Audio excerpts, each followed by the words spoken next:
Hello दोस्तों, तो आज की क्लास में हम लोग देखने वाले हैं सीजी व्यापम के फिजिक्स के एमसीक्यूज और ये दोनों लैंग्वेज में रहेंगे, हिंदी और इंग्लिश दोनों में। ठीक है, तो आज का टॉपिक है हम लोग का system of particles, gravitation and elasticity.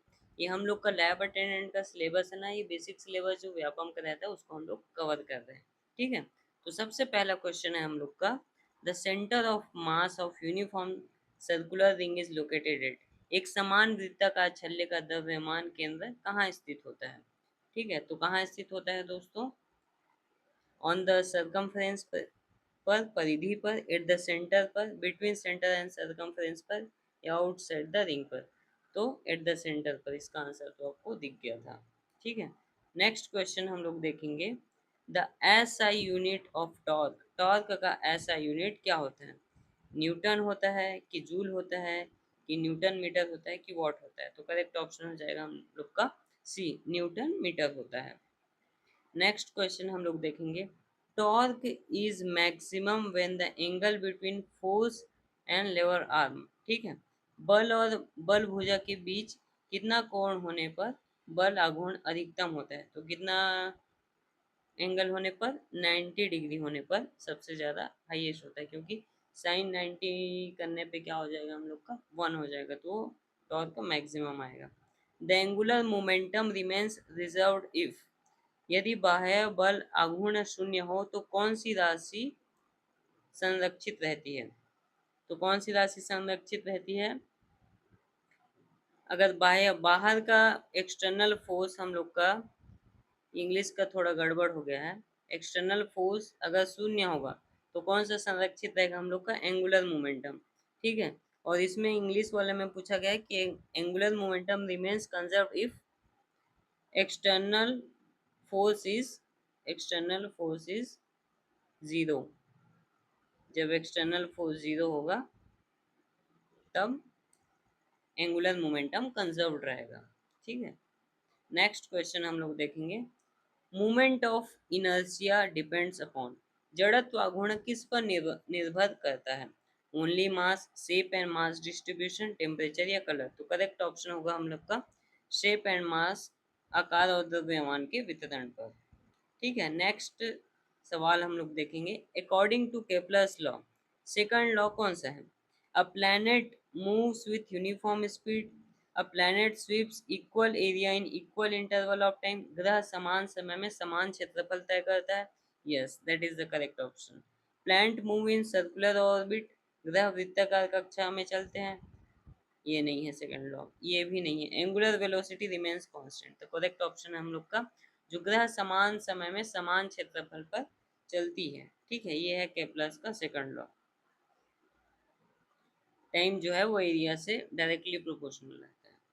The gravitational potential at infinity is taken as. अनंत दूरी पर गुरुत्वीय विभव का मान कितना होता है? जब इन्फिनिटी पे रहेगा तो कितना होगा हम लोग का? जीरो रहेगा। ठीक है, इन्फिनिटी पे हम लोग का जीरो, और नॉर्मल में हम लोग का होता है 9.8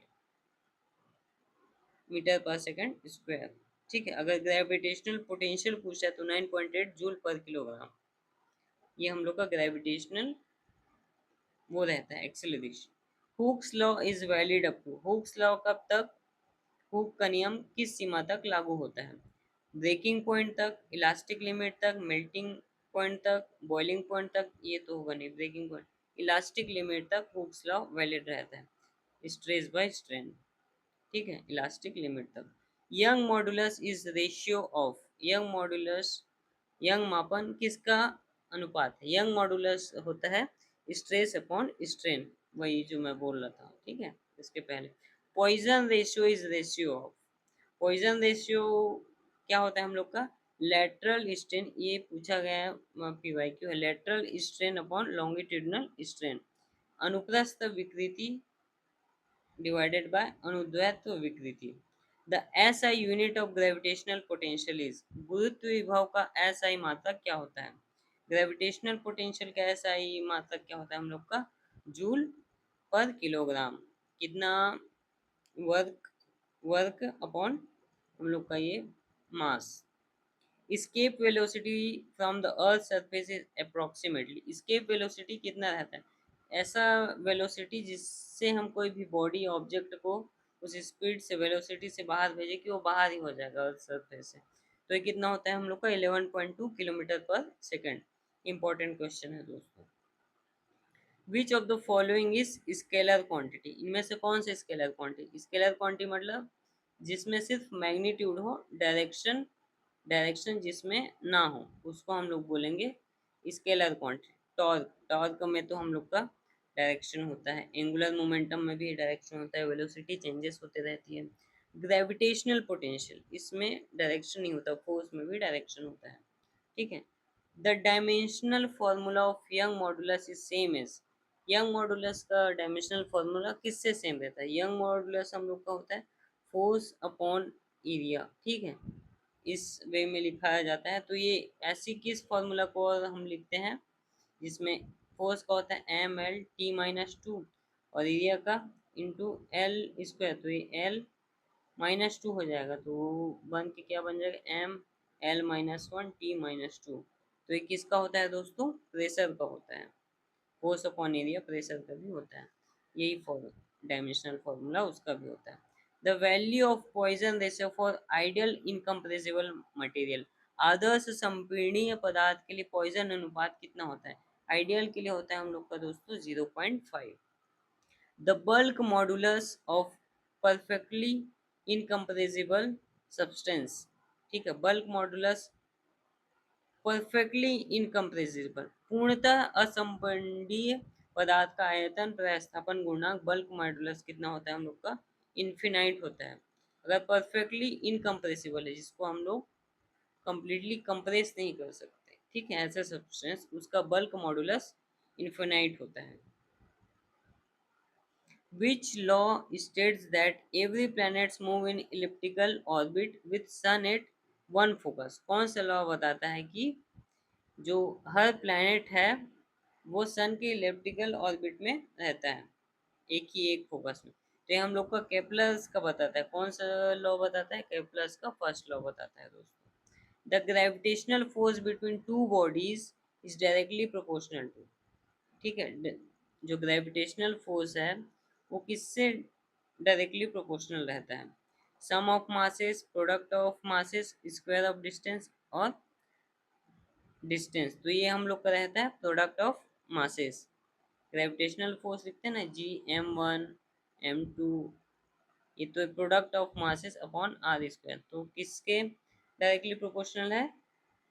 प्रोडक्ट ऑफ मासेस के। The unit of bulk modulus, bulk modulus का यूनिट क्या होता है दोस्तों? पास्कल, ठीक है, पास्कल प्रेशर के भी होता है और बल्क मॉडुलस का भी होता है। Which property enables an material to regain its original shape after deforming shape? मान लो ये एक ऑब्जेक्ट है, ठीक है, इसको हम लोग डिफॉर्म करके ऐसे ऐसे कुछ बना दिए, ठीक है, फिर से उसको रिफॉर्म करने के लिए, ठीक है, ऐसे बन गया, तो कौन सी प्रॉपर्टी ये इसमें काम करती है? तो करेक्ट ऑप्शन हो जाएगा हम लोग का दोस्तों इलास्टिसिटी, प्रत्यास्थता। The SI unit of angular momentum, angular momentum का ऐसा यूनिट क्या होता है दोस्तों? Kilogram metre square per second, ठीक है, एंगुलर मोमेंटम का। तो इसका फॉर्मूला कैसे लिखते हैं? मास, ठीक है, एम एल स्क्वायर, यानी कि डायमेंशनल फार्मूला mL²T-1, ऐसा लिखा जाता है इसको, ठीक है, angular momentum.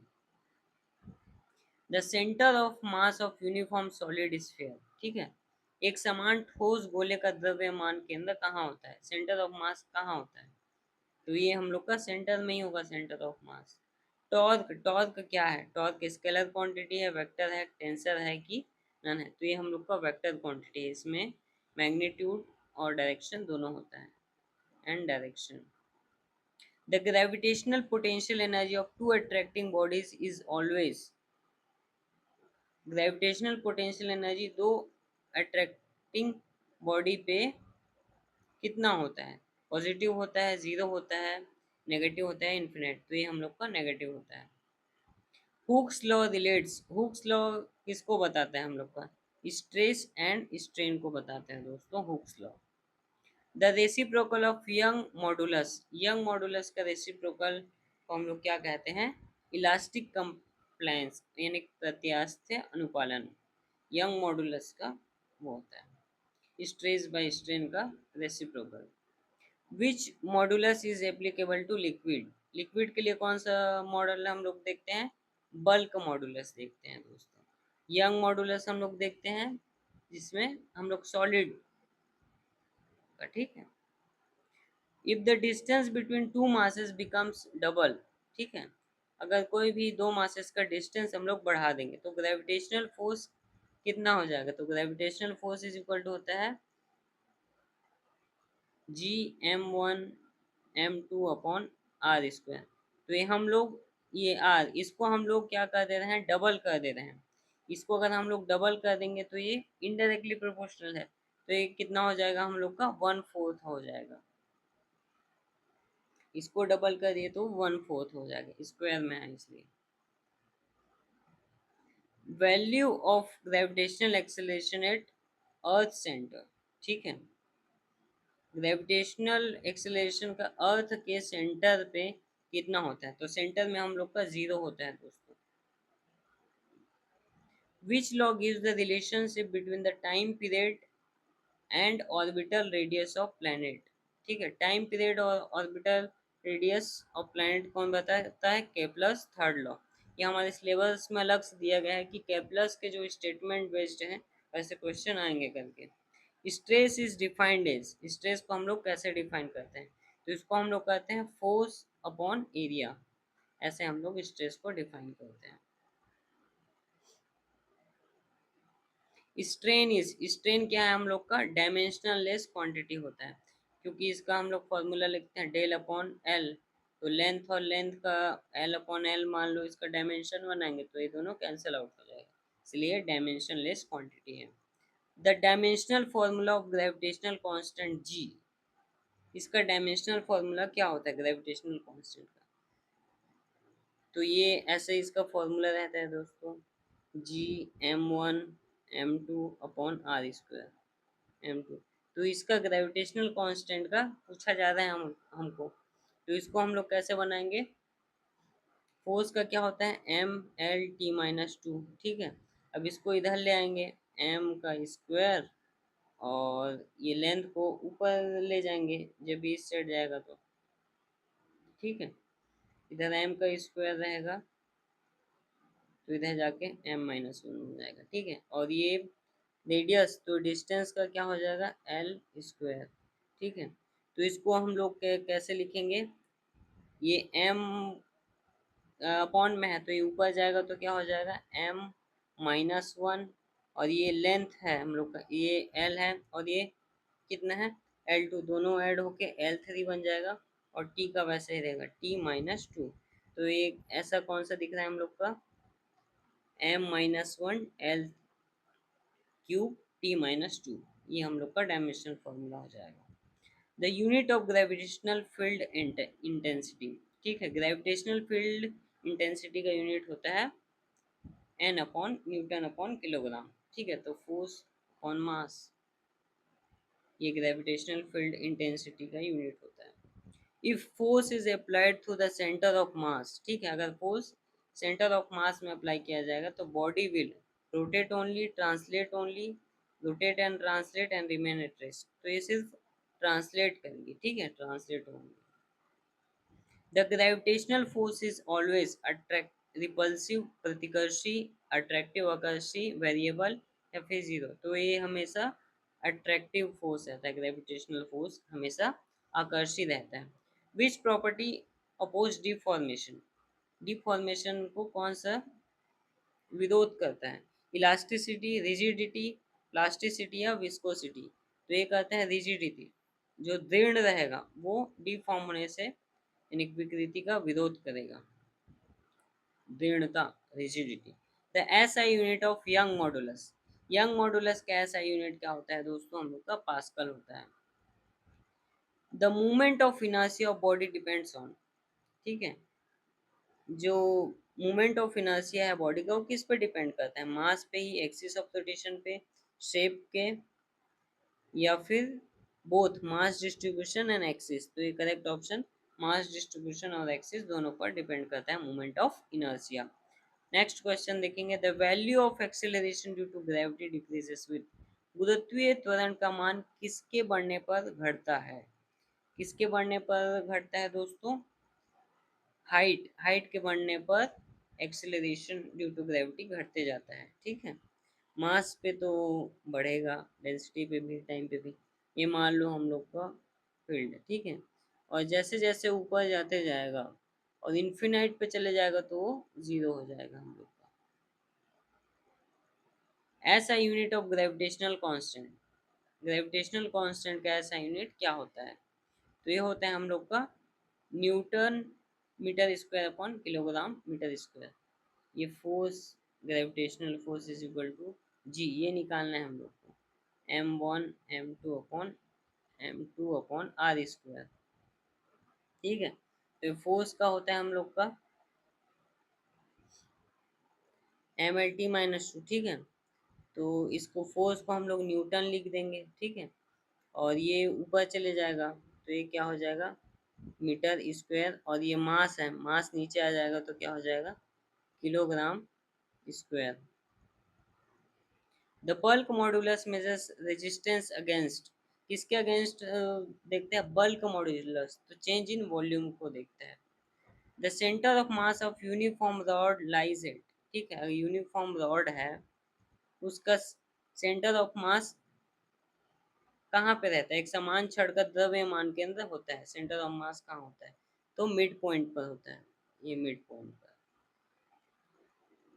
Unit of strain, strain का यूनिट क्या होता है हम लोग का, इसका कोई यूनिट नहीं होता है, डायमेंशन लेस रहता है, डायमेंशन लेस होता है हम लोग का स्ट्रेन।